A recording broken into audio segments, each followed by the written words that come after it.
Hello guys! For today's video, magluluto naman tayo ng pritong bangus. Actually, nilagyan ko ng twist yung pritong bangus namin. Nilagyan ko or dinip ko sa toyo. Para at least, pag naluto siya, medyo mamula-mula. So, parang ang sarap talagang kainin. Tingin pa lang, ulam na. So, sabi na. So, ayan guys, piprito muna natin yung bangus. So, habang piniprito natin yung bangus, ididip ko na rin yung isa. Para at least, mababad na siya sa toyo or magkaroon ng lasa. Yung toyo nga pala guys, sinagyan ko ng paminta, MSG, at saka yung Knorr powder chicken. Para at least masarap talaga yung magiging pritong bangus natin. So ayan guys, prito lang tayo dyan. Malapit na rin matapos yan. Actually, fast forward ko na ngayon para at least mabilis.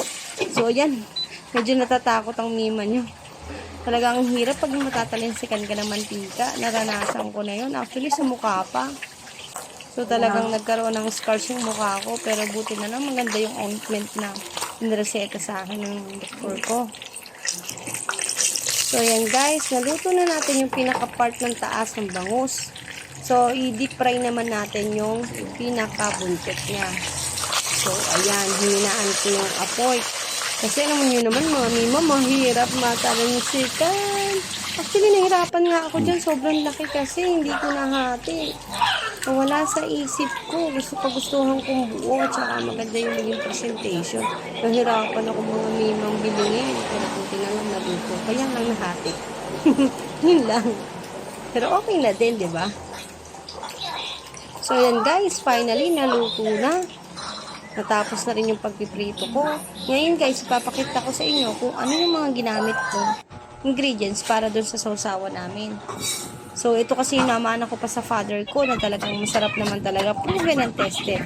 So, ginayat-gayat ko yung mangga. So, actually, ito yung panahon ng mangga ngayon. So, wala talaga siyang bunot. Marami kang mabibili dyan sa palengke.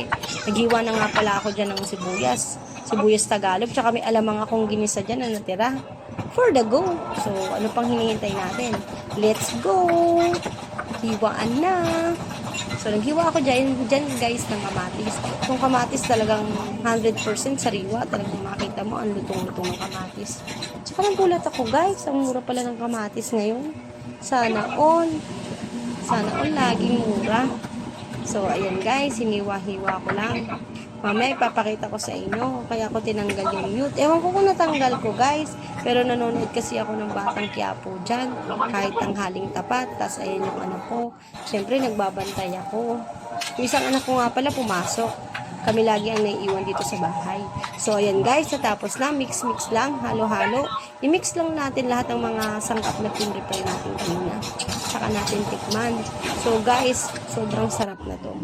So, ayan na guys, natapos na. Sana nagustuhan nyo.